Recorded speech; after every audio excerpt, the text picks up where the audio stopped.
সন্তানের বাবাকে ডাক দেওয়া হবে, তুমি কেন তোমার সন্তানকে কোরআন শিখাও নাই? সন্তানের বাবা বলবে, আমি আমার দুনিয়ার কাজের ব্যস্ততায় থাকার কারণে আমি আমার সন্তানটারে কোরআন শিখাইতে পারি নাই। তখন বলবে, ওই সন্তানের বাবার হাতগুলা থাকবে ফুলসেরাতের ওই পারে, পাগুলা থাকবে এই পারে। সন্তানকে বলা হবে বাবার বুকের মধ্যে পাড়া দিয়া ফুলসেরাতরা পার হওয়ার জন্য। যে সন্তান তোমার গায়ের সাথে একবার পাও লাগলে 2-3 বার সালাম করে, ওই ফুটে যদি তুমি বাপের বুকে পাড়া দিয়া ফুলসেরাত পার হয়, তাইলে তুমি বাপের তখন কেমন দশা হবে? এই জন্য আমি আমার সকল ভাই বাবাদের কাছে বলতে চাই, পর্দার অন্তরালের মা বোনদের কাছে করজোরে আবদার করতে চাই, মাগো মা, দুনিয়াতে যা করো আর না করো, তুমি তো কত সুন্দর বাড়ি গোছাইতেছ, তুমি তো কত সুন্দর নাকের ফুল, কানের ফুল, গলার চেন লাগাইতেছ, সুন্দর জামা কাপড় পরতেছ গো মা। এ আব্বুজিরা, অন্ধকার কবরে যে যাবেন, ওই কবরে তো আপনার জান্নাতি পোশাক পরার ব্যবস্থা করে যাওয়ার দরকার। যদি যাইতে চান, আপনি আপনার সন্তানদারে আল্লাহর কোরআনের সাথে সম্পর্ক লাগাইয়া দেন, দেখবেন রে ভাই বাবারা, মা বোনেরা, আমার আল্লাহ তাআলা আপনাদেরকে অসংখ্য বরকত দান করবে। আর এখানে যারা মুরব্বী বাবারা কোরআন পড়তে পারেন না, আপনাদের জন্য আমি একটা কারগুজারি শোনায়া দেই। দামেস্কের জমিনের একজন আল্লাহর বান্দা, উনি কোরআন পড়তে পারতেন না, কোরআন সম্পর্কে বুঝতেন না, শুধু মসজিদের ইমাম সাহেব বলেছিলেন আল্লাহর কোরআন পড়তে পারলে আল্লাহ তাআলা অসংখ্য বরকত দান করে। ওই দামেস্কের বৃদ্ধ লোকটা, ওনার কাঠ ছিল জঙ্গলে কাঠ কাটতেন, কাঠুরিয়া ছিলেন। উনি কাঠ কাইটা উনি ওনার বাড়ির মধ্যে চলে আসতেন। কিন্তু দামেস্কে ওই ব্যক্তি ইন্তেকাল হয়ে গেছে, 300 বছরের উপর হয়ে গেছে, 300 বছর পরে ওই ব্যক্তির ইন্তেকালের পরে হযরতে ফতে আলী সুবহানী নামক একজন আল্লাহর বান্দা ওই দামেস্কের কবরস্থানের সামনে দিয়ে হাঁটা যাইতেছেন। উনি বলেন, আমি যখন দামেস্কের কবরস্থানের সামনে দিয়ে হেঁটে যাচ্ছি, আমার নাকের মধ্যে একটা বড় সুঘ্রাণ আমার নাকে লাগতেছিল। আমি মনে করেছিলাম এই কবরের মধ্যে এমন কোন ব্যক্তি হয়তো ইন্তেকাল করেছে তাৎক্ষণিক। আমি কবরটার মধ্যে প্রবেশ করলাম, পুরা কবরস্থানের মধ্যে তাকায় দেখলাম একটা নতুন কবরও দেখা যায় না। আমি প্রত্যেকটা কবর তালাশ করে দেখলাম।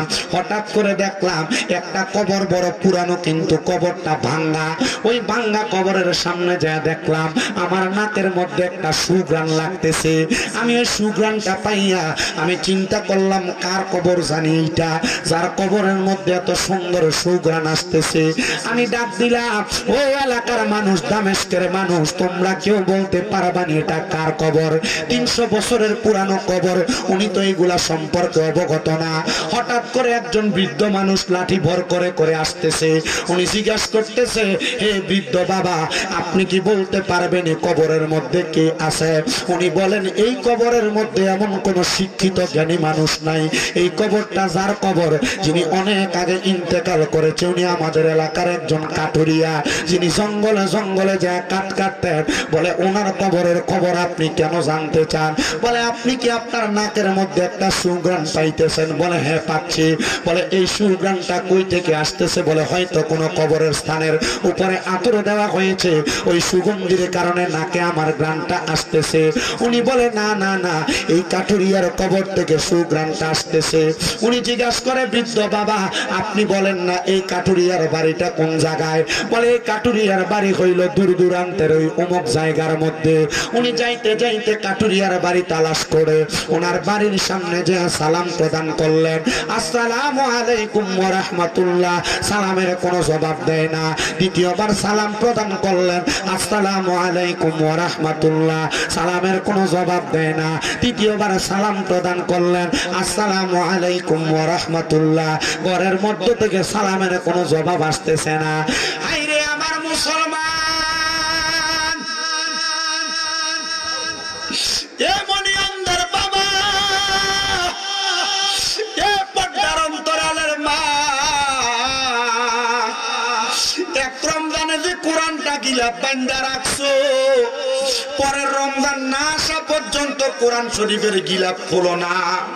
হে মুরব্বী বাবা, আল্লাহর কোরআন যে দইরাও দেখো না, তোমার মনের ভিতরে কি একটু মায়া লাগে না?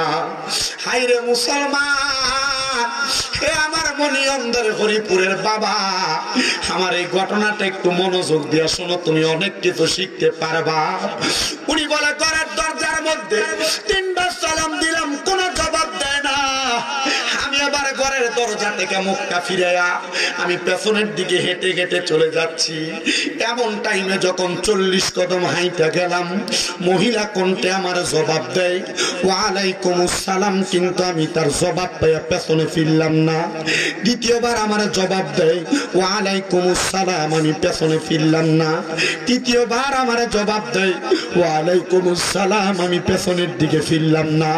কিন্তু চতুর্থবার আমার সালাম প্রদান করে আসসালামু আলাইকুম ওয়া রাহমাতুল্লাহ। আমি ওই সালামের জবাবটা পাইয়া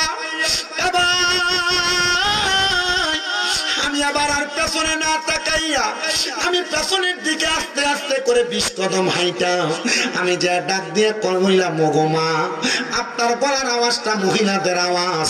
আমি জানি পুরুষ মানুষ মহিলাদের গলার আওয়াজ শোনা হারাম, আল্লাহর নবী বলে, কিন্তু আমরার মা বোনেরা এই বাড়িতে ফুতের ডাক দিলে 3 বাড়ি পর্যন্ত গলার আওয়াজ শোনা যায়। আমি আমার এই মনিয়ন্দের হরিপুরের মা বোনদেরকে বলবো, গো মা, মনে রাখবা তোমার গলার সুরের আওয়াজটা যেন 2-3 বাড়ি না শোনা যায়। এমন মৃদু সুরে কথা বলবা, তোমার কথার সুরের কারণে যেন রহমতের ফেরেশতা তোমার জবান দিয়ে নাজিল হয়। কিন্তু তোমরা তো এমন না, তোমরা তোমাদের গলার আওয়াজটা 2-3 জন 4 জন 5 জন এক রুমে কথা বললে 2-3 রুমে শোনা যায়। এ মা, ওই দামেস্কের ফতে আলী সুবহানী বলে, আমি আবার ঘরের দরজার সামনে যাইয়া আমি ডাক দিয়া কইলাম, ওগো মা জননী, আপনার গলার আওয়াজটা বেশি যেন না শোনা যায়, আপনি আমার ছোট্ট ছোট্ট কয়েকটা প্রশ্নের জবাব দিবেন। এটা কি সেই ঘর যেই ব্যক্তি ছিলেন একজন কাঠুরিয়া, ইন্তেকাল করেছিলেন অনেক বছর আগে? আপনি কি বলতে পারবেন এটা কি সেই ঘর নাকি? ওই মহিলা বলে, হুজুর, হ্যাঁ, এটা সেই ঘর যেই ঘরের বাসিন্দা ছিলেন একজন কাঠুরিয়া। ডাক দিয়া কয়, ও মা, আপনি কি বলতে পারবেন এই ঘরের মধ্যে যিনি বসবাস করতেন এই কাঠুরিয়ার এমন কোন আমল আছে কিনা যে আমলের কারণে আল্লাহ তাআলা তার কবরের মধ্যে প্রশান্তি দান করবে? মহিলা বলে, হুজুর, অন্য কোন আমলের কথা আমি বলতে পারবো না। তাইলে এবার আল্লাহর ওলিটা মনটা বেজার করে ফেললেন। ওই ঘরের দরজার সামনে যাইকা আল্লাহর ওলি ফতে আলী সুবহানী বলে, আমি আবার ঘরের সামনে থেকে চলে গেলাম। ঘরের সামনে থেকে যাইয়া আমি আবার আমার নামাজের মুসল্লাটা নিলাম। ও বাবা, কত রকমের নামাজ আছে, ফজর, জোহর, আসর, মাগরিব, এশার। আমরা তো মনে করি এই নামাজ মনে হয় শেষ, আর কোনো নামাজ নাই। না রে বাবা, না। আল্লাহ প্রাপ্তির জন্য আমার আল্লাহ তাআলা আরো অনেক নামাজ বান্দার জন্য নফল ইবাদত হিসেবে সাব্যস্ত করেছে। এর মধ্যে একটা নামাজ হইল সালাতুত তাহাজ্জুদের নামাজ। যেই নামাজটা বান্দা ফজরের নামাজের আগে আদায় করবে, যেই নামাজ পড়িরা আল্লাহ তাআলার কাছে বান্দা যা চাইবে আমার আল্লাহ বান্দারে তা দিবে। আমার কথা না, নবীর কথা।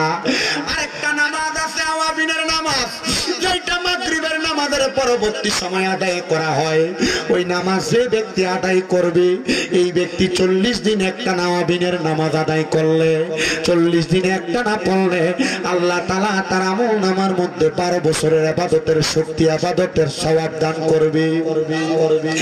আরেকটা নামাজ আছে শাকের নামাজ, যেই নামাজটা ফজরের নামাজের পরবর্তী সময় ফজরের নামাজ পড়া সূর্য ওঠার আগ পর্যন্ত জিকির আজকারের নামাজের মুসল্লায় বসে থাকবে।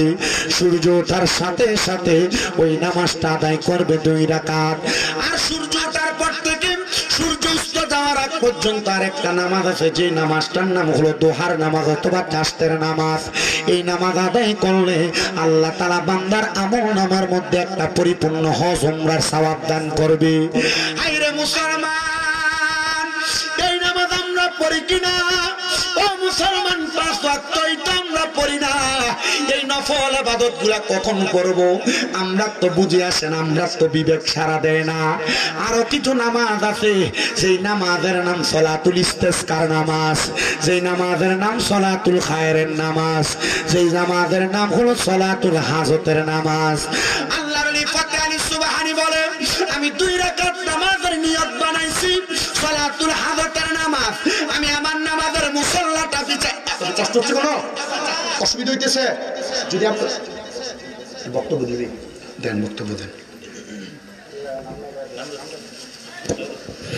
সম্মানিত উপস্থিতি, এ পর্যায়ে আপনাদের সামনে পত্র মাহফিলের প্রধান অতিথি অল্প কিছুক্ষণ স্বল্প সময়ের মধ্যে অল্প একটু বক্তব্য দিবে জনাব লায়ন মোহাম্মদ আনিসুর রহমান সাহেব।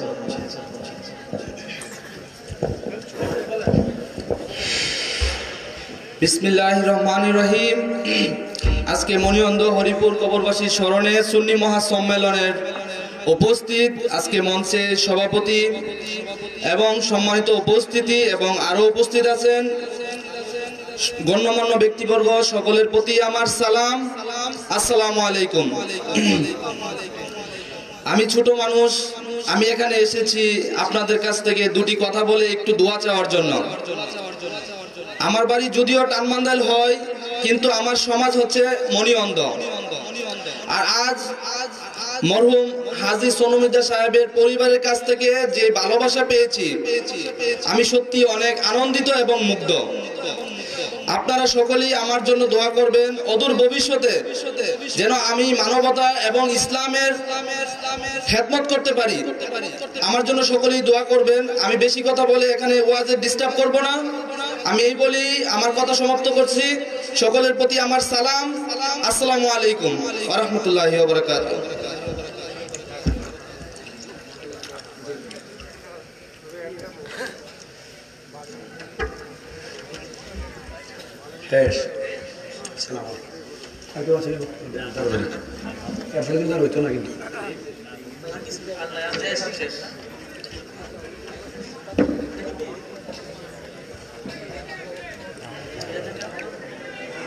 আমরা শুধু দোয়া করুন আল্লাহ আমার ধৈর্য দিত।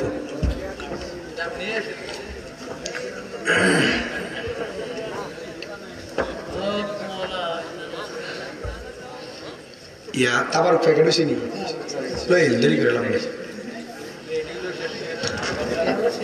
আপনারা আসেন ইনশাআল্লাহ।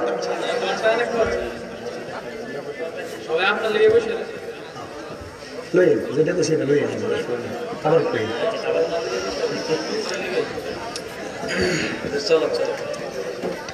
আপনারা কি আমার ওয়াজ বুঝতে পারতেছেন? আমি কিন্তু আপনাদের এই সাইটটাতে একবারে নতুন আসছি, ঠিক না? মোটামুটি অনেক সময় যোগাযোগ করা হয়েছিল আশেপাশের এলাকাগুলো থেকে। আমি আমার নিজস্ব ব্যস্ততায় আপনাদের এদিকে সময় দিতে পারি নাই। তবে ওই যে এই যে কাশীনগর, তারপর প্লাস এই যে শিবনগর, এদিক দিয়ে দর্শনগর, বাতনবাড়ি, এগুলাতে মোটামুটি আসছি। আমাদের হুজুরের চেহারা চিনা চিনা লাগতেছে, মোটামুটি মনে দেখছি এমন এমন লাগে রুটি না। আমি ওনাদেরকে দেখি আমার কাছে এমন মনে হয়েছে। তা আমি যে ওয়াজটা করতেছি, আমি কিন্তু এখনো খুতবার ভিতরে ওয়াজ করতেছি। আপনারা খেয়াল করছেন? ওয়াজে ডুবে গেছেন না, আমি তো বুঝি এই ওয়াজে ডুবছেন দেখে আমি মূলত এলাকায় এখন আর খুতবাটা শেষ করছি না, ডাইরেক্ট ওয়াজ করতেছি। আমি চেষ্টা করতেছি আপনাদেরকে কিছু বলার, কিন্তু ওই যে ওনারা বসতে পারতেছেন এই জায়গাটার ভিতরে, যে বসার জায়গাটা এখানে ময়লা আছে না, জায়গা নেই, এখানে ময়লা কই হবো কান দুটো বইব। একটু আপনারা মুছা দেন, জায়গাগুলো মুছা দেওয়ার ব্যবস্থা করেন।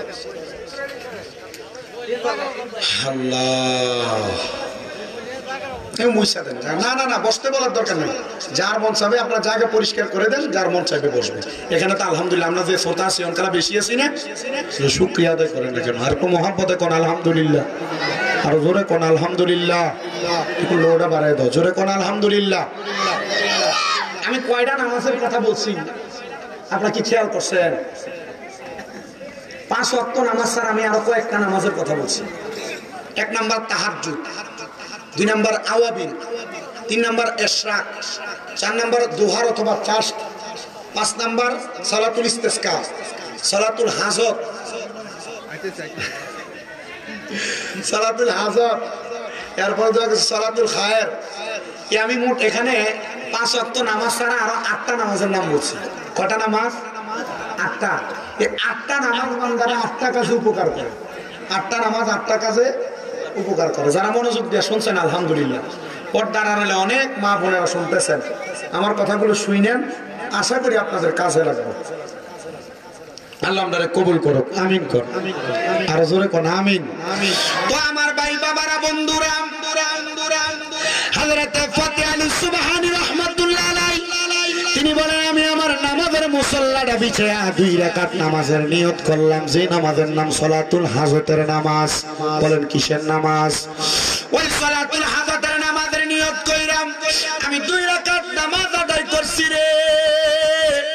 ওই নামাজটা শেষ কইরা আমি আমার আল্লাহ তাআলার কাছে সিজদার মধ্যে অবনত হয়া আমি আমার আল্লাহ তাআলার কাছে ডাকতে লাগলাম, গো আল্লাহ, আমি যে কবরটার সামনে গেলাম আমি জীবনে কত কবর দেখলাম, কিন্তু এই কবরের মতো কবর তো আমি কোথাও দেখি নাই। যে কবরের মধ্যে থেকে এত সুন্দর সুঘ্রাণ আসতেছি। এবার বান্দা বলে আমি আল্লাহ তাআলার কাছে কান্না করতে করতে আমি আমার নামাজের মুসল্লাটার মধ্যে চোখটা বন্ধ করে ফেলেছি। এমন টাইমে আমি তাকে দেখলাম রে, একটা সাদা রঙের জামা পরা, কান পরা, জুব্বা পরা, মাথার মধ্যে ঘোমটা দেওয়া একটা ব্যক্তি আমার ঘুমের ঘরে হাজির। আমার আয়েশা আমার ঘরের মধ্যে ঘোরাফেরা করতেছে। আমি বুঝতে পারলাম আমার ঘরটার মধ্যে আলো ঝলমল ঝলমল করতেছি।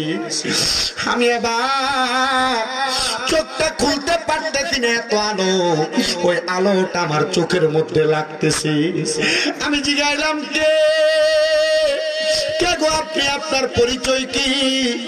এবার আমার ঘরের ভিতর থেকে জবাব দেয় আর আমার সামনে আসছে। আমি তো নামাজের মুসল্লায় সেজদারত অবস্থায় ঘুমিয়ে গেছিলাম। আমার মাথার মধ্যে হাত বুলাই, আমি দেখলাম ওনার হাতটা বড় ঠান্ডা, এত মুলায়াম। ওনার হাতের স্পর্শটা পাইয়া আমি আমার মাথাটা উঠানোর চেষ্টা করলাম। মাথাটা উঠায়া চোখটা আস্তে আস্তে খুলতেছি। এবার আমি ওনারে জিজ্ঞাসা করলাম আপনার পরিচয় কি? উনি আমারে বলে আপনি কি আমারে চিনেন না? বলে না, তোমারে তো আমি আর কোনোদিন দেখি নাই। বলে যার কবরের সন্ধান করতেছেন, যে কাঠুরিয়ার সন্ধান করতেছেন, আমি হইলাম সেই কাঠুরিয়া। বলে আপনি আমার স্বপ্নের মধ্যে আসছেন, আপনি কাঠ কাটতেন, কিন্তু আপনার শরীরের এত সুন্দর অবস্থা, আপনার শরীরে যে পোশাক দেখা যায় আমার তো মনে হয় এই পোশাকটা কোন জান্নাতি পোশাক। আপনি বলেন গো, আপনি বলেন গো, আমি যে আল্লাহর দরবারে কান্দি, আল্লাহ যে আমার কবর, আপনার কবরটারে সুগন্ধিময় বানায় দিছে, এটার কারণটা কি আপনি আমার কাছে বলতে পারবেন নাকি? তিনি বলেন হ্যাঁ, আমি একজন মূর্খ মানুষ ছিলাম। আমি যখন দামেস্ক এলাকার মধ্যে কাঠ কাইটা কাইটা আমাদের রিজিক সংগ্রহ করতাম, আমি প্রত্যেকদিন কাঠ কাইটা আমার স্ত্রীর কাছে কাঠ বিক্রি কইরা যে সামানগুলা কিনে আনতাম, চালগুলা আটাগুলা কিনে আনতাম, আমি আমার স্ত্রীকে বলতাম তুমি খাবার রেডি করো আর আমি ওযু গোসল বানাইয়া চলে আসি। আমি ওযু গোসল বানাইয়া আসার পরেও আমার স্ত্রী খাবার বানাইতে আমার দেরি হয়ে যাইতো। এবার আমি প্রত্যেক দিন নামাজের মুসল্লার মধ্যে বইসা বইসা আমি নামাজের মুসল্লার মধ্যে চোখের পানি ফালাইয়া ফালাইয়া আল্লাহর কোরআন বুকের মধ্যে জড়াইয়া ধরাইয়া কাঁদতাম।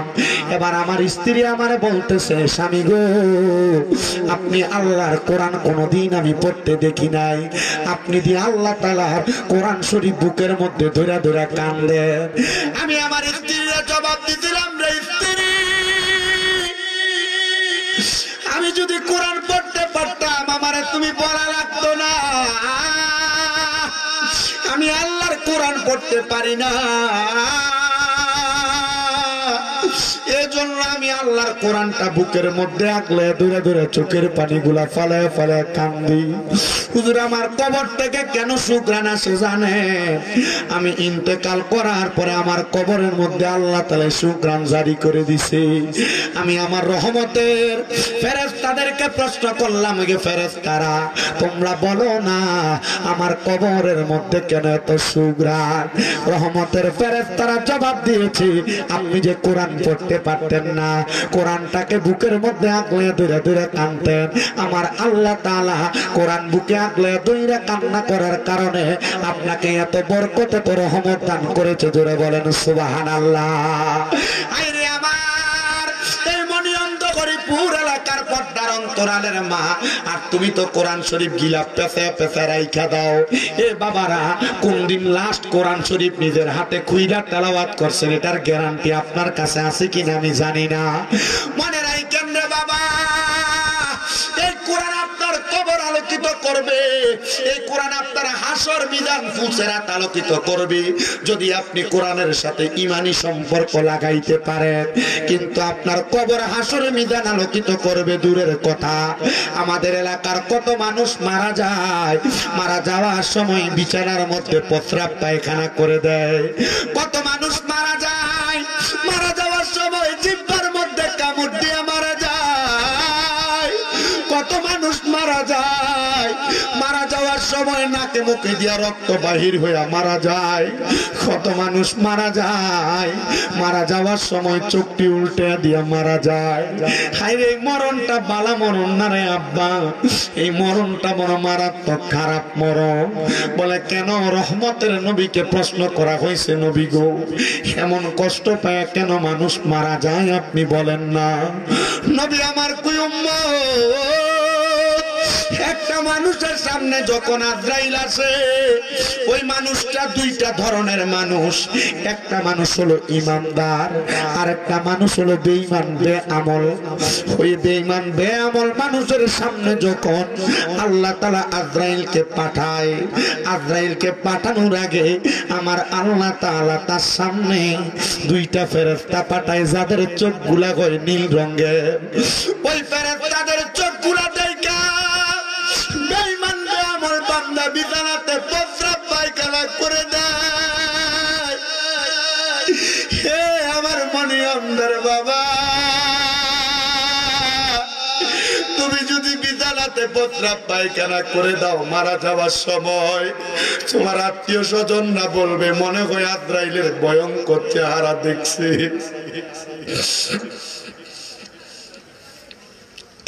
আজরাইল যখন একটা বেঈমান বেআমলের সামনে আসে,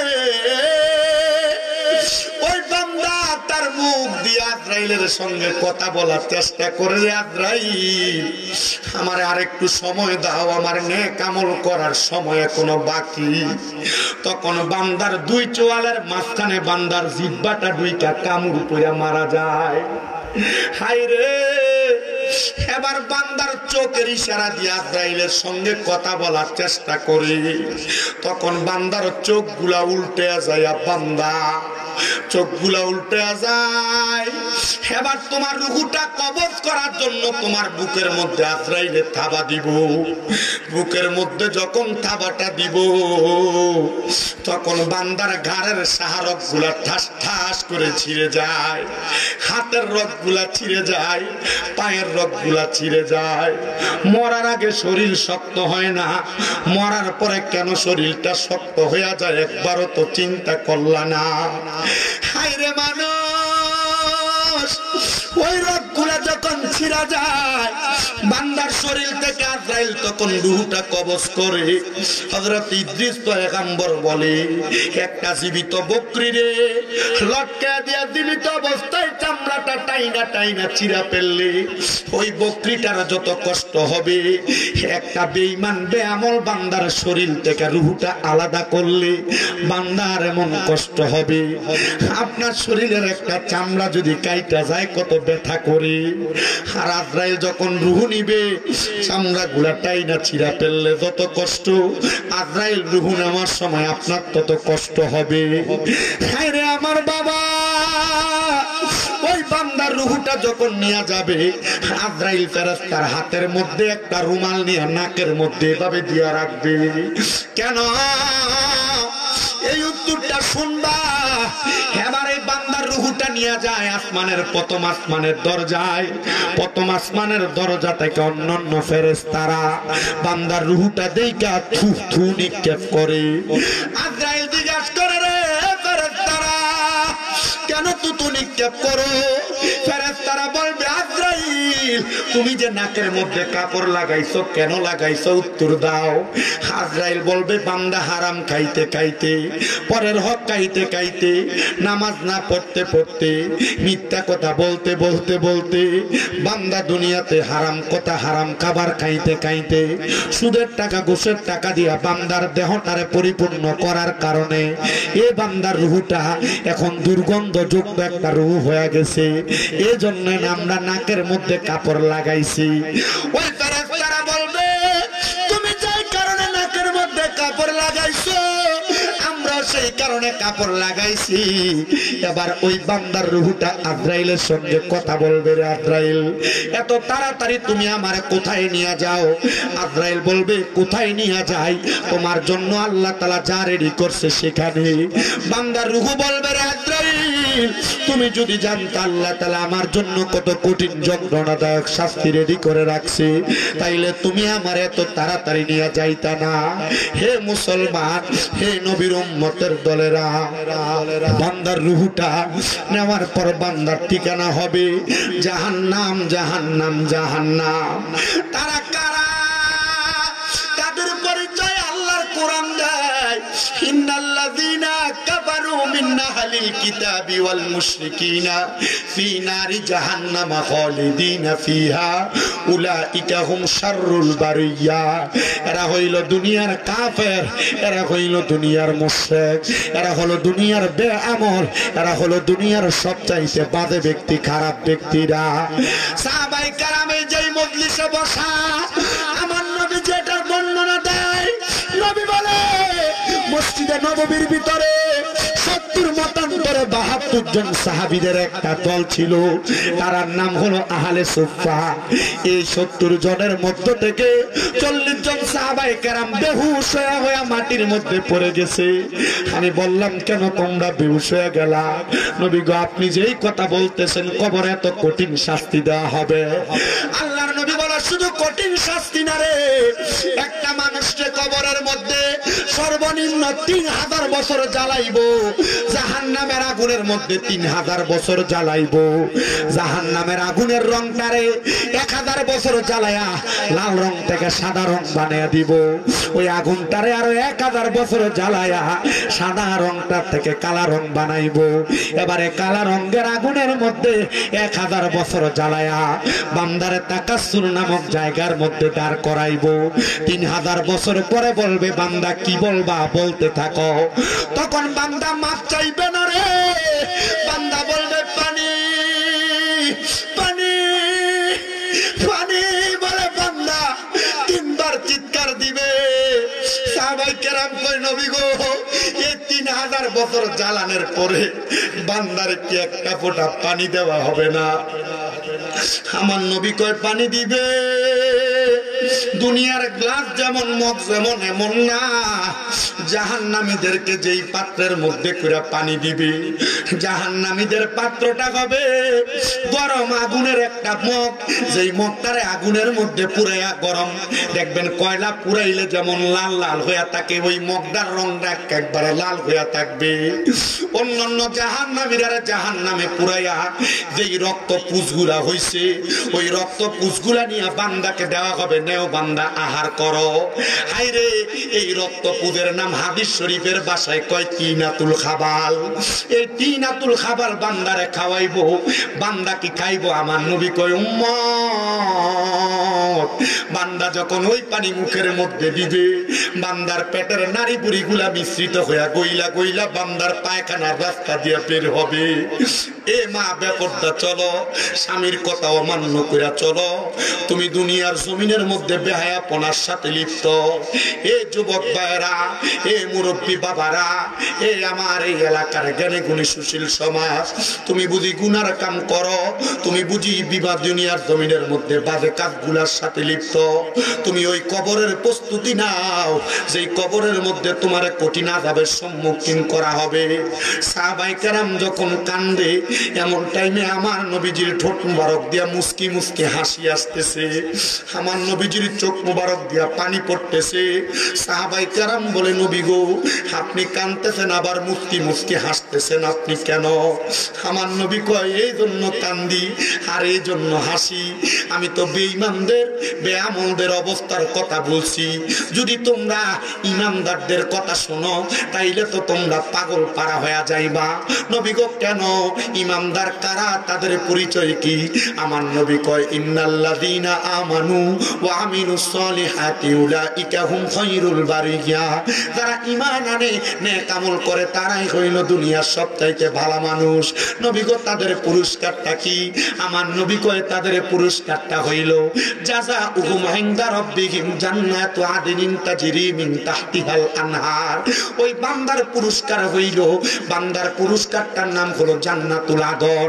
ওই জান্নাতুল আদন এত সুন্দর, ওই জান্নাতের নিচে দিয়া নহর প্রবাহিত হবে। নবী গো, জান্নাতে কতদিন থাকবে? কয় খালিদিনা ফিহা আবাদা। ওই জান্নাতের মধ্যে বান্দা চিরস্থায়ী বাসিন্দা হইয়া থাকবে। আবাদা লাগায়া কয়, বান্দা জান্নাত থেকে বের হতে চাইবে না। নবী গো, নবী গো, ওই জান্নাতে কারা থাকবে গো নবী? রাদিয়াল্লাহু আনহুম ওয়া রাদুআন। যারা আমার আল্লাহর সন্তুষ্ট করেছে, আর আমার আল্লাহ যাদের প্রতি সন্তুষ্ট হয়েছে, তারাই ওই জান্নাতে থাকবে। নবী গো, তারা কারা? কয় যালিকা লিমান খাশিয়া রাব্বা। যারা আল্লাহর সবচাইতে বেশি ভয় করছে, তারা হলো তারা। ইয়া রাসূলুল্লাহ, ওই ইমানদাররা কত কষ্ট পায় মারবো। এ আমার মনিয়ন্দার, সোনুগাজী, সোনুমিদা ঈদগাহ ময়দানের জান্নাতের বাগানের বাবারা, বেঈমানের মরার খবর শুনলাম। এবার আপনারা যদি জবানটাকে বলবেন, ইমানদার কেমনে মরব, এই কথাটা আপনারা সময় দিলে আমি শোনাইতাম। রাজি আছেন? আছেন? ধৈর্য নিয়ে বসবেন। আমার কইল, হুজুর যে রাইত যা, তার থেকে 3 ডবল মা বোন আছে। আপনাদের জন্য ওয়াজগুলো মা। আপনারা যদি স্বামীর অবাধ্য হন, স্বামী কোনো কথা বলছে, স্বামীর কথা ডিঙ্গিয়ে কোনো কথা বলেন, বেপরদা চলেন, আপনারা যদি নামাজ না পড়েন, রোজা না রাখেন, ও বাবা, আপনাদের জন্য নামাজ না পড়েন, হারাম পথে চলেন, দুনিয়ার অসৎ কাজগুলো আপনাকে দ্বারা হয়, মনে রাখবেন আপনার জন্য এই কঠিন শাস্তি। আপনি কবরে গেলে শাস্তি পাবেন, এটা অনেক পরের কথা। দুনিয়ার শাস্তি তো আপনি ভোগ করতে পারবেন না। আপনাদের কষ্ট হচ্ছে, অসুবিধা হচ্ছে, সবাই কথা কয় না। একবার ভিক্ষা করতে গেছে, ভিক্ষা করতে গেছে যে ভাঙ্গা টিনের ঘর, বেড়ার ঘরের সামনে দিয়ে কাল্লা আসছে, ভিক্ষা দেন, ফাঁস দিয়ে ভিক্ষা দিচ্ছে। দোয়া করছে, আল্লাহ তুমি তারা লাখ লাখ টাকার মালিক বানো। লগে দিয়ে 10 তলা বিল্ডিং, বিল্ডিং এর মধ্যে ভিক্ষা চায়, আমার 10 টাকা একটু ভিক্ষা দেন, এবার ফাঁস দিয়ে ভিক্ষা দিচ্ছে। দোয়া করছে, আল্লাহ তুমি তারও লাখ টাকার মালিক বানো। বেড়া ধমকি যায়, কি লাখ টাকার মালিক বানাইতে? আমার বিল্ডিং দেখছ, 10 তলা বিল্ডিং, কোটি টাকার মালিক না হলে এই বিল্ডিং বানায় না। কহ কত যে দোয়া করলি, লাখ টাকার দোয়া দিয়ে তোমার কোনো কাম হইতো না, এটা ডিমোশন হইব দোয়া। কহ না, লগে যে বাংলা টিনের ঘর, এবার আমার ফাঁস দিয়ে ভিক্ষা দিচ্ছে, আমি তার লেগেই দোয়াই করছি।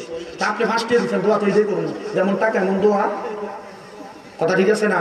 বেটা দোয়ারে পকেট থেকে 500 টাকা নোট বাইর করে দিয়ে কবা থাকে, দোয়া করিস, একটু বাড়াই দোয়াটাকে। আপনারা যেমন আওয়াজ দেন, যেমন আওয়াজ তেমন আওয়াজ হয় না। চলব? আমি যদি এমন জানতাম যে আমার এত পরে মাইক দিবে, আমি আর একটা মাসিল রাখতাম না। আমরা রাইটারে কাইট করে দিয়ে পরে আমার মেডিসিন তুললে গরু বলে আনছে 1 লাখ টাকা দিয়ে, তো 12:30 বাজে কি আপনারা আসেন ইনশাল্লাহ? মাশাল্লাহ, গান যখন হয় তখন দিয়ে একবার সামনের কাতারে মুসল্লি থাকে, ওয়াজের ভিতরে থাকলে কি আজ কিন্তু আমরা জিকির আজকারও করছি না, কতবার দুরূদ শরীফও করছি না একবারও। বুঝুন ঠিক না? আমি একবার দুরূদ শরীফ এখনো পড়ি না। আমি চিন্তা করছি, এখন যদি আমি জিকির আজকার দুরূদ শরীফ পড়া, কথা যদি আমরা যাই জ্ঞান আমি একবার দুরূদ শরীফ পড়া, জিকির আজকার পড়া, সালাতু সালাম দিয়ে তাবার উপরে মুনাজাত করে তারপর বাড়ি চলে। কি করেন আপনারা? রাজি আছেন ইনশাআল্লাহ? ঠিকও কয় না, দুই একটা একবার এমনি রয়েছে, মাঝে না রাজি আছেন ইনশাআল্লাহ? গাড়ি পাকা মুরব্বী বাবা আছেন যারা প্রাপ্তবয়স্ক, আপনারা মনে কষ্ট নিয়েন না আমার কথা শুনলে, কারণ আমার বয়সটা বুঝেন, আমরা সেংরা বয়স। কারণ আমি মা ঠিক রাখার লেগে আমি কত রকমের কথা কম লাগবে, কি করতাম কইতে দেন। যতক্ষণ পর্যন্ত ওয়াজ করছি আপনার ওয়াজ দিয়ে বুঝছেন নি? বুঝতে পারছেন তো ইনশাআল্লাহ? আরেকটা কথাই ধারাবাহিক কথাটা তাই না, ইমানদারের মৃত্যুর কথাটা বলে দিয়েছেন। আমি কাঁদছে কাঁদেন, মতের কথা স্মরণ করে কান্দো, লাভ আছে, কথা বলে লাভ আসেনি? নবীজি কইছে দৈনিক যে ব্যক্তি 20 বার মরার কথা স্মরণ করব, সভাপতি কোনবার কই সভাপতি আমরা কাঁদছে মারহাবা কয় না তো মাহফিল কবুল হইব, এটার গ্যারান্টি পাওয়া গেছে। আও করে আমরা বললে তো আমার ওয়াজ করতে কি, কিন্তু আমরা তো আমার দিছেন শেষ রায়।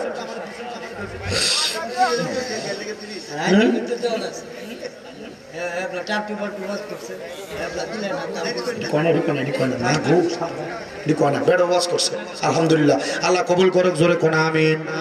আমরা আসতে কইছেন আমিন, আর জোরে কোন আমিন। না আমি শুনছি ওই আমি ইমাম সাহেব হুজুরে কইছিলাম, হুজুর জসিমউদ্দিন মুজাহিদি সাহেব উনি আমার থেকে বয়সে বড়, এলেমে বড়, ওয়াজের মাদেও বড়, ওনার নামটাও ফরে দিয়েন, আমার ফরে দিতে চাইলে ফরে দিয়েন। হুজুর এবার মা মানা কেটা বলে বাইল দুল দিয়ে বলে দিয়ে লেছেন নামটাও ফরে দিয়ে। আমি কইলাম যে না, যদি আবার মনে কষ্ট বা ফরে দিই, এই কষ্ট বলে হ্যাঁ কি করবেন আপনারা, আমি দিয়ে লেছেন। তবে ভবিষ্যতে আমার নাম না, আমি এবার যত বাইরের হুজুরি হোক এটা মনে রাখবেন, এলাকার যদি একবার একদিনের বয়সে বড়, এলেমে বড় যদি আলেম খায়, এরার নাম আগে উপরে দিবেন, এরপরে ভাইরাল সাইরাল যা আছে এটির নাম নিচে দিয়ে দিবেন। কথা কি বুঝতেন না? আপনারা এটা হাসেন আর যা করেন, আপনারা এটি করে পরে আমরা বদ্ধ তলে ফালাবেন। আমরা যারা ছোট আমরা বদ্ধ তলে ফালাবেন। বেটার মনে যে কষ্ট করে বেটার জীবন থেকে আমার একটা বদ্ধ দিয়ে লাগবে না, আমার কাম সারা, আমার কাম সারা, ঠিক না? তাহলে আপনাদের একটু আমার লাগে দোয়া করবেন, করবেন ইনশাল্লাহ।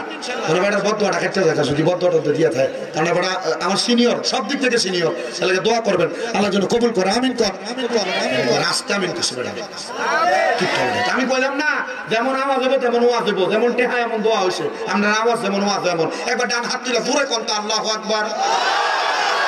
বিরিয়ানি খাওয়ানোর বল না কমছে না মোটামুটি, তাহলে বলটা আর একটু কমাই দিতে হবো। দুইটা হাত দিলা কোন তো ইয়া রাসূলুল্লাহ, উচ্চ কণ্ঠে কোন ইয়া ওলি আল্লাহ।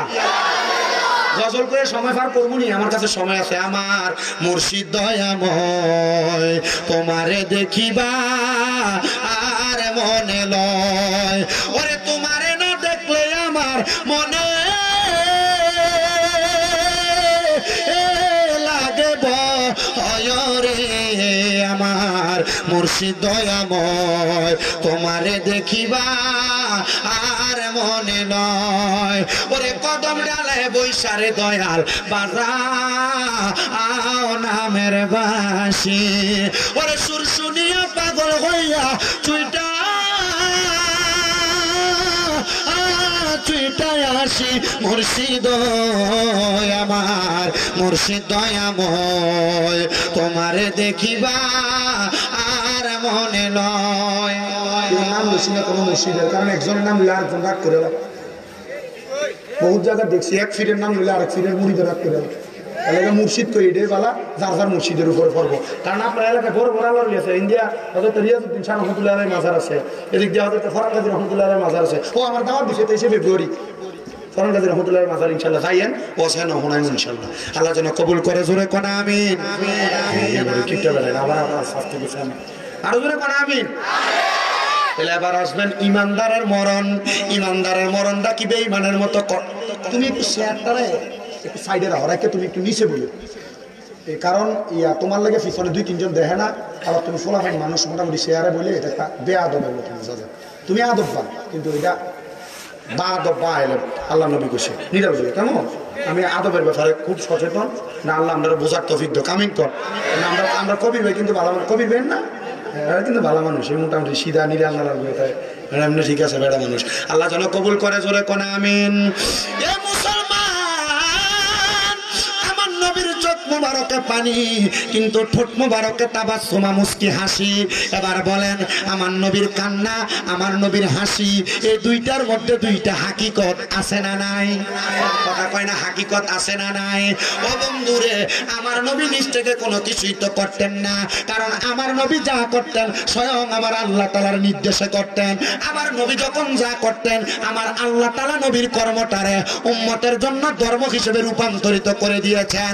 এ মুসলমান ইমানদার সাহাবায়ে কেরাম ডাক দিয়ে কই ইয়া রাসূলুল্লাহ ওগো মায়ার নবী গো ওগো দয়ার নবী রাহমাতুল লিল আলামিন নবীজি বেঈমান তো কষ্ট পায় মরবো গো নবী তাইলে ইমানদার কেমনে মরবো আমার নবীজি তিরমিজি শরীফের হাদিস শরীফ পড়ে দেখলাম নবী আমার কই উম্মত ইমানদারের কাছে আজরাইল আইবো 4 বার কিন্তু 4 বার রূহ কবজ করতে পারতো না ও বন্ধুরে জানেননি কেন পারতো না ওরে তওবা নামক গাছটি আছে পাতায় পাতায় লেখা আছে মানুষের হায়াত আসেনি এ মুসলমান যখন বান্দার ওই তওবা গাছের পাতাটা চিরা পইরা যায় বান্দার হায়াত শেষ হয়ে যায় কিন্তু আজরাইল বান্দার সামনে চইলা আসে আজরাইল প্রথম হামলাটা দিব আপনার বুকের মধ্যে টাইকা দুইটা ফেরেশতা ডাক দিয়া বলবে রে আজরাইল কেন বান্দার বুকের মধ্যে হামলা করো বলে বান্দার বুকের মধ্যে আল্লাহ নবীর ভালোবাসা আছে এই বুক দিয়ে বান্দার রূহ বাহির করা যাবে না আজরাইল ফিরে যাবে আল্লাহ তাআলার কাছে আবার প্রেরণ করা হবে এবার বান্দার চেহারা বরাবর আক্রমণ করা হবে বান্দা তো ইমানদার বান্দার কপাল থেকে আওয়াজ আসবে রে আজরাইল বান্দার কপাল দিয়ে রূহ বাহির করা যাবে না বলে কেন কেন কেন রূহ বাহির করা যাবে না বলে বান্দা ইমানদার হওয়ার কারণে 5 ওয়াক্ত নামাজ আদায় করেছে সাজদা দিয়া দিয়া সুবহান রাব্বিয়াল আলা বইলা আমার আল্লাহ তাআলার প্রশংসা করেছে এই জন্য বান্দার কপাল দিয়ে রূহ বাহির করা যাবে না এবার বান্দার ডান দিকে হামলা করা হবে বান্দার ডান দিক থেকে জবাব আসবে রে আজরাইল বান্দার ডান দিক দিয়ে রূহ কবজ করা যাবে না বলে কেন কেন বলে বান্দার ডান দিকে আছে তার পিতামাতার খেদমত এই পিতামাতার খেদমত আজরাইলকে বাধা প্রদান করবে বাম দিকে হামলা করবে বাম দিক থেকে জবাব দিবে রে আজরাইল বান্দার বাম দিক থেকে হামলা করা যাবে না বলে কেন কেন কেন হামলা করা যাবে না বলে বান্দার বাম দিকে আছে বান্দার দান এবং সাদাকা ও আল্লাহ গো বান্দার রূহ কেমনে কবজ করতাম এবার আমার আল্লাহ পাক রব্বুল আলামিন বলবে বান্দার রূহটা কবজ করতে হইলে অপেক্ষা করা লাগবে কারণ যারা ইমানদার যারা মুসলিহ যারা সালেহ ওই সালেহীন বান্দারা ইন্তেকাল করার সময় কালিমা নসিব হয় আপনারা বলেন ইমানদার বান্দা মরার সময় কালেমা পড়ে মরে এই বিশ্বাস আপনারা সবার অন্তরে আছে না না মরার সময় কালেমা নসিব হোক আমরা চাই কিনা তো সুদ যদি খান কালেমা ফরর আইব গোস যদি খান কালেমা আইব ফরর হক মেরে খাইলে কালেমা মুখ দিয়ে আইব মানুষের জমি দখল করে খাইলে কালেমা মুখ দিয়ে আইব আমরা সমাজের ভিতরে দেখবেন এই সুদকুটিরে ধরে নিয়ে মসজিদের সভাপতি বানা এই সুদকুটিরে ধরে নিয়ে মসজিদের সেক্রেটারি বানা এই ঘুষকুটির হারাম কুটির ধরে নিয়ে এলাকার হকদারের মাথা পর বানা কথা কেন আসে না নাই আসেনিও মারতো না সভাপতি সাহেব আছে না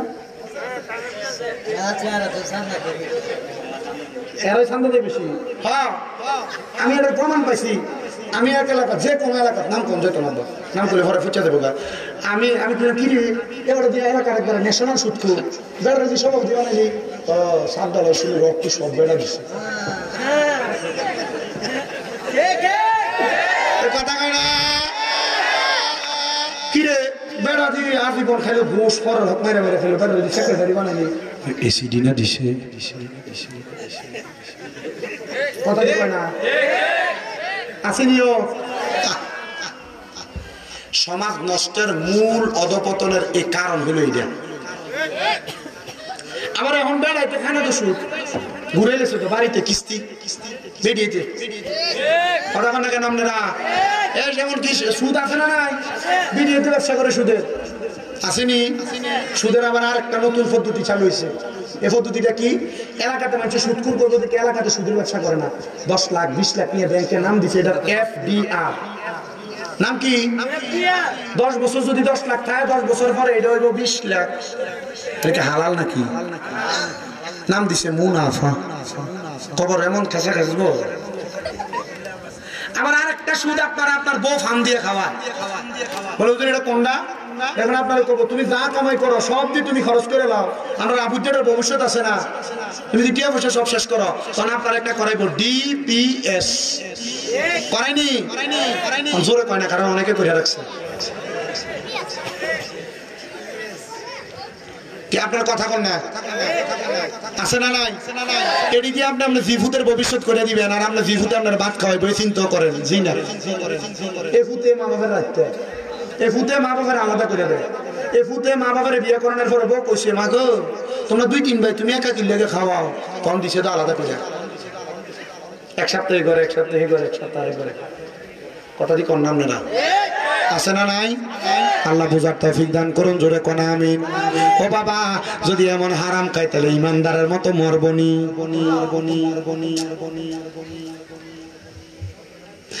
বান্দার রুহুটা কেমনে কবজ করব? বেঈমান বান্দা তো বড় কষ্ট পাইছে, আঘাত পাইছে, কিন্তু ইমানদার বান্দার সামনে আইসা আজরাইল ফেরেশতা অপেক্ষা করবে। বান্দা কখন জবান দিয়ে কালেমা পড়বে, ওই কালেমার বাতাস যখন বের হবে ওই বাতাসের সাথে বান্দার রূহ কবজ করে নিয়ে যাবে। হাইরে মুসলমান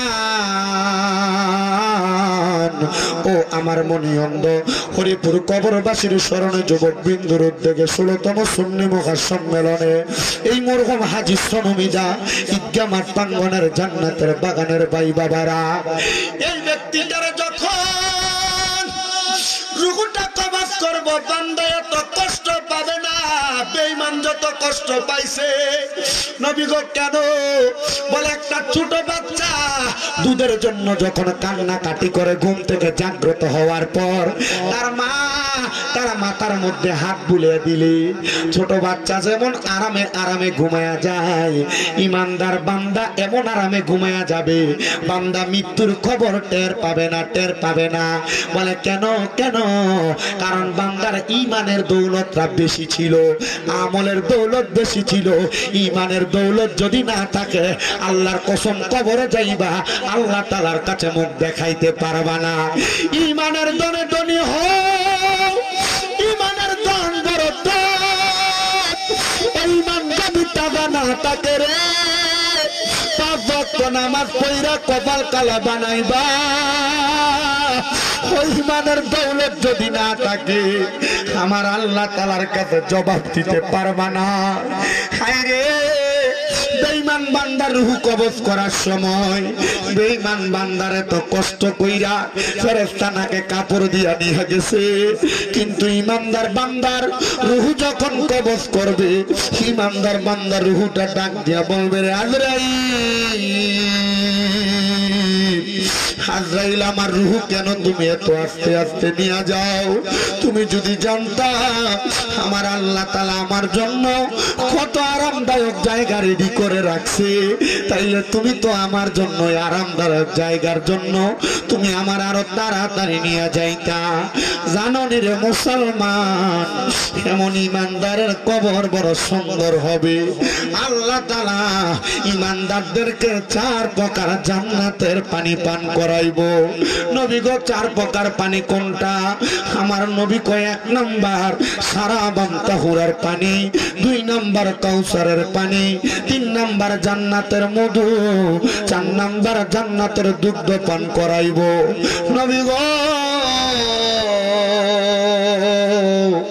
আমরা তো ইমানের দৌলতে ধনী হইতে পারি নাই, আমরা কোন দৌলত দিয়ে আমাদের জীবন মরণ কবর হাসর মিজান সাজাইমু?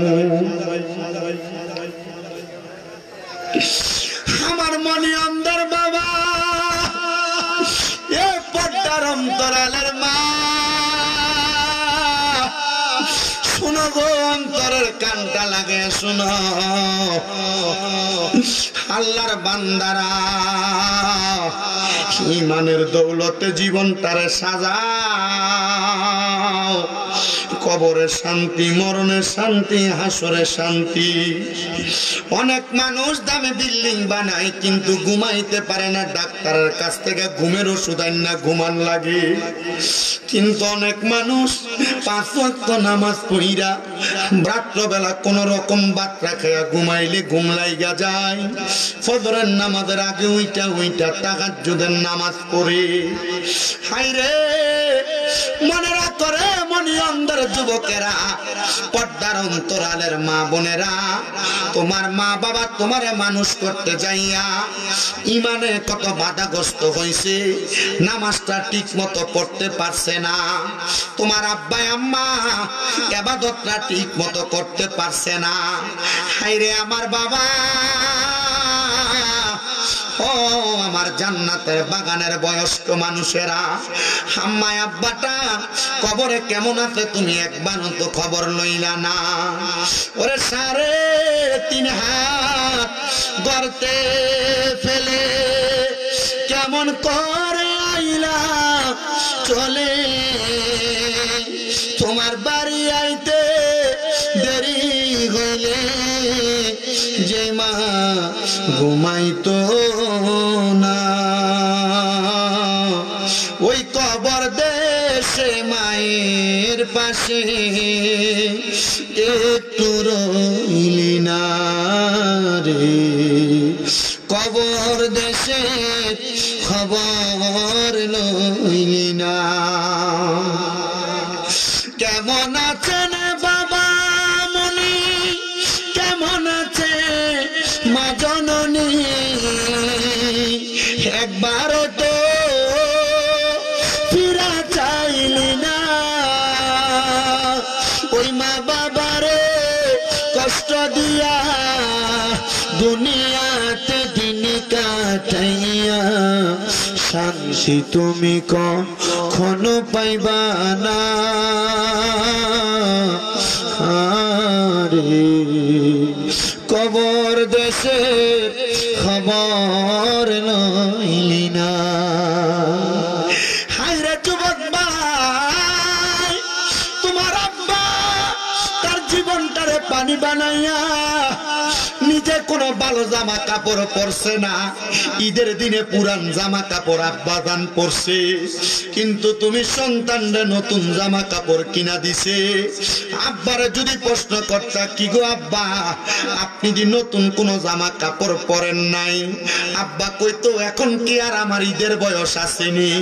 সন্তান অভাবের কথা বলতো না, এখন তোমার কাছে লাখ লাখ টাকা, কিন্তু তোমার আব্বারে 500 টাকা দিয়া কিনে একটা লুঙ্গি পরাইতে পারো না, পরাইবা কেমনে? আব্বা জানতো অন্ধকার কবরে।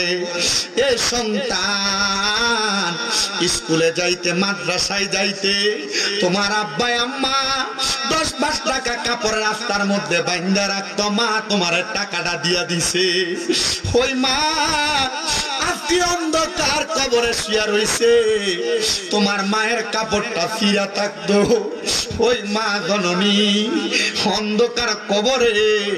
এখন তোমার ব্যাংকে টাকার অভাব নাই, পকেটে টাকার অভাব নাই, কিন্তু তুমি তোমার মারে 1000 টাকা দিয়ে একটা কাপড় কিনা পরাইতে পারো না, ওই মা অন্ধকার কবরে।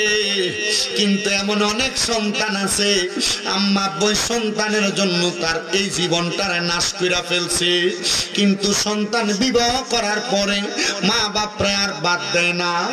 আমি কই মুরে সন্তান, যদি কোনো সন্তান এমন মা বাপরে কষ্ট দিয়া থাকো, আম্মা আব্বারে ধমক দিয়া থাকো, আম্মা আব্বারে বাত না দিয়া থাকো, দাও তোমার পাও আমার সামনে দাও, আমি আমার জিহ্বা দিয়া তোমার পাও পরিষ্কার করে দিব। শুধু ওয়াদা করবা, যদি মা বাবার মনে কষ্ট দিয়া থাকো, এখান থেকে বাড়িতে যাইয়া মা বাবার পাওটার মধ্যে ধরবা, ধরা বলবা মা ও আব্বা আল্লাহর রাস্তে আমি সন্তানরে মাফ করে দেন। যতক্ষণ পর্যন্ত তোমার মা বাবা মুখ দিয়া বলছে মাফ করে দিছি, ততক্ষণ পর্যন্ত মা বাবার পাও তুমি ছাইরো না। অনেকে চিন্তা করে হুজুর মাফ চামু দূরের কথা, 2 ঈদের সময় তো মা বাবার পা ছুঁয়া সালামই করি না। আমি বলবো রে এ মনিয়মদের যুবক ভাই মুরব্বী বাবা, মা বাবার পা ছুঁয়া সালাম করো না। আর আল্লাহর নবী তো এমনও শিখাইছে রে সাহাবাই কেরাম, আম্মা আব্বার কদমে চুমা দিলে আল্লাহর জান্নাতের চৌকাটে চুমা দেওয়ার সওয়াব পাইবা। আপনাদের দোয়ার বরকতে কুমিল্লা শহরে আমার 6টা মাদ্রাসা, আমার মাদ্রাসাগুলোর মধ্যে অনেক ছাত্র পড়ালেখা করে। আমার আল্লাহ তাআলা আমার যে সম্মান দিছে একমাত্র আমার আম্মা আব্বার দোয়ার বরকতে। মাদ্রাসায় ক্লাস 6-7 পড়ার সময় ওয়াজে শুনছিলাম, শোনার পরে বাড়িতে যাইয়া আম্মা আব্বার কদমে চুমা দিছি। এরপর থেকে আল্লাহ আমার যে সম্মান দিছে, আমি এই সম্মান পাওয়ার যোগ্য না। আমি সবার কাছে আবদার করব, অন্যায় করো আর না করো, ওই আম্মা আব্বার পায়ের মধ্যে কইরা মাপ চাইবা, দাম কমবে না। আম্মা আব্বার কদমের কাছে ছোট হইলে তোমার সম্মান কমবে না। কিন্তু অনেকে চিন্তা করে, হুজুর আমার তো বাড়িতে আব্বা নাই, যাদের বাড়িতে আব্বা আছে তারা বাড়িতে যাইয়া বাবার পায়ে ধরে মাপ চাইবো, আমি কার পায়ে ধরে মাপ চাইবো? হুজুর যাদের বাড়িতে মা আছে তারা বাড়িতে যাইয়া মার পায়ে ধরে মাপ চাইবো, আমার তো মা নাই, আমি কার পায়ে ধরে মাপ চাইবো? এ সন্তান, আম্মা আব্বা কবরে মাপ চাওয়ার মতো সুযোগ তোমার কাছে নাই। আমি তোমার কাছে আবদার করব রে বাবা, আম্মা আব্বা যদি কবরে থাকে আখিরি মুনাজাত হবে, আল্লাহর দরবারে দোয়া করবা, রব্বির হামহুমা কামা রাব্বায়ানি সগীরা। কোন সন্তান যদি তার মা মারা যাওয়ার পরে, বাবা মারা যাওয়ার পরে এই দোয়াটা পইরা চোখের মণিকোটার মধ্যে একটা মাছের মাথা পরিমাণ পানি চাইরা দিয়া কান্দে, ওই পানিটা মাটিতে পড়ার আগে আমার আল্লাহ তার মা বাবার জীবনের গুনাহ মাফ করে দেয়। এ সন্তানেরা, এ নবীর উম্মতের দলেরা, আজকের মাহফিল কবুল হবে কি হবে না এটার গ্যারান্টি কেউ দিতে পারবে না। তবে আমি একটা গ্যারান্টি দেই, একে মাহফিল থেকে বাড়িতে যাওয়ার পর আগামীকালকে যখন দেখবা এলাকার কোনো দোকানে বৈশা কোনো বয়স্ক মানুষ বলতেছে, হ্যাঁ স্বামীনরা দাঁড়োয়া শুই না আমার ফুতে বাড়িতে আইসা আমি বাপের পায়ে ধরে মাপ চাইছে, কোন মা একজন আরেকজনরে বলে, হ্যাঁ স্বামীনরা দাঁড়োয়া শুই না আমার সন্তান বাড়িতে আইসা আমি মার পায়ে ধরে মাপ চাইছে, মনে করবা মাহফিল কবুল হয়ে গেছে। সন্তানের দল, তোমার কাছে টাকা আছে পয়সা আছে, কিন্তু তোমার মা বাবা অন্ধকার কবরে। একবার চিন্তা করে দেখো, মা বাপ যদি বাইচা থাকতো, যদি মা বাপরে মাসে 1000 টাকার ফল কিনা খাওয়াইতা, 12 মাসে 12,000 টাকার ফল কিনা খাওয়ানো লাগতো। এই সন্তানের দলেরা, আম্মা আব্বা যদি বাইচা থাকতো, সুস্থ থাকতো, যদি মাসে 2000 টাকার ওষুধ খরচ লাগতো, 12 মাসে তোমার 24,000 টাকা ওষুধ খরচ লাগতো। তোমার মা বাবা তোমারে বড় বাড়ি দিয়া গেছে, বড় ঘর দিয়া গেছে, খেতে খামারে জায়গা দিয়া গেছে, ওই জায়গাতে যদি তুমি ভাড়া থাকতা, মাসে যদি 5,000 টাকা করে ভাড়া দিতা, 12 মাসে 60,000 টাকা ভাড়া দেওয়া লাগতো। সন্তান, তোমার মা বাবা কবর থেকে তোমার কাছে ভাড়া চায় না, টাকা চায় না, খানা চায় না। আমি শুধু দোয়া করব, আল্লাহ যেন যাদের মা কবরে, যাদের বাবা কবরে, তাদের আম্মা আব্বারে মাফ করে দেয়। একটা সন্তানকে দাঁড়াইবা, হুজুর এই এলাকার মসজিদের মিনারার কাজ চলতেছে, আমার মা কবরে, আমি মিনারার কাজটার জন্য 50,000 টাকা দান করে দিব। একটা সন্তান শুধু বলবা, হুজুর আমার মা বাবা আমার লাখ লাখ টাকা জায়গা জমি দিয়া গেছে, ওই জায়গা জমি বিক্রি করলে কোটি টাকা যায় দাঁড়াবে। একটা সন্তান শুধু হাত বাড়াইয়া বলবা, হুজুর আমার মা নাই দোয়া করবেন, আমার আব্বা নাই দোয়া করবেন, আমি 50,000 টাকা দান করে দিব মসজিদের মিনারার কাজের জন্য। 50,000 যদি বেশি হয় 20,000 টাকা দান করে দিবা কয়েকজন। এক নাম্বার কে দিবে 20,000 টাকা? হুজুর আমার মাটার জন্য কাজ করে দোয়া কইরেন, আমার আব্বার জন্য দোয়া কইরেন, আমি আমার আম্মা আব্বার কবরের মধ্যে জান্নাতি নাজ নেয়ামতের ব্যবস্থা করতে চাই, আমি মসজিদের জন্য 20,000 টাকা দান করব। আছেন নাকি কোনো ধন্য মায়ের ধন্য সন্তান, মাকে ভালোবাসেন, বাবাকে ভালোবাসেন, পারলে নগদ দিবেন, না পারলে 2 মাস পরে দিবেন, না পারলে 5 মাস পরে দিবেন, না পারলে 1 বছর পরে দিবেন, তবুও 20,000 টাকা মসজিদের মিনারার কাজের জন্য দান করবেন। 50 পারলে তো আলহামদুলিল্লাহ, না পারলে 20,000 টাকা দান করবেন। 5 জন মানুষ চাই। 1 নাম্বার আছেন নাকি একটা ধন্য মায়ের ধন্য সন্তান? আম্মা আব্বা বাইচা থাকলে আম্মা আব্বার পেছনে কি 1 বছরে 20,000 খরচ হইতো না? একটা ছেলে, হুজুর আমি 20,000 টাকা দান করি। আছে অনেক টাকাওয়ালা আছে আমার কাছে, অনেকে করে হুজুর অমুক ইতালি প্রবাসী, অমুকে কুয়েত প্রবাসী, অনেকে সৌদি, অনেকে দুবাই, বিভিন্ন প্রবাসীরা আছে, হুজুর আমার জন্য দোয়া করবেন। বাবা আপনার 1 মাসের বেতনের 4 ভাগের 5 ভাগের 1 ভাগও যদি দেন 20,000 টাকা ইতালি প্রবাসী। আরে বাবা একজন সন্তান, একজন বলে হুজুর আমার মার জন্য দোয়া চাই, আমি 20,000 টাকা, আমার বাবার জন্য দোয়া চাই, 20,000 টাকা মসজিদের জন্য দান করবেন। কে দিবে? একজন। শুধু হাত তুলবেন, আশা লাগবে না, হাত তুলে নাম বলবেন, আপনার জন্য খাস করে দোয়া করা হবে। আছেন কোন ধন্য মায়ের ধন্য সন্তান। মসজিদের কাজ হবে, মিনারের কাজ হবে, যে মিনারের মধ্যে হযরতে বেলাল রাদিয়াল্লাহু তাআলা আনহু আযান দিয়েছেন। দোয়া করব আল্লাহ তাআলা যেন হযরতে বেলাল রাদিয়াল্লাহু তাআলা আনহুর মুহাব্বতে ওই সন্তানের মা বাবাকে জান্নাত নসিব করে। একজন এই যে পাইছে, বড় ভাই নাম কি আপনার? সাইন্দের আম্মা বাসে বেঁচে আছে? নারে তাকবীর, নারে রিসালাত।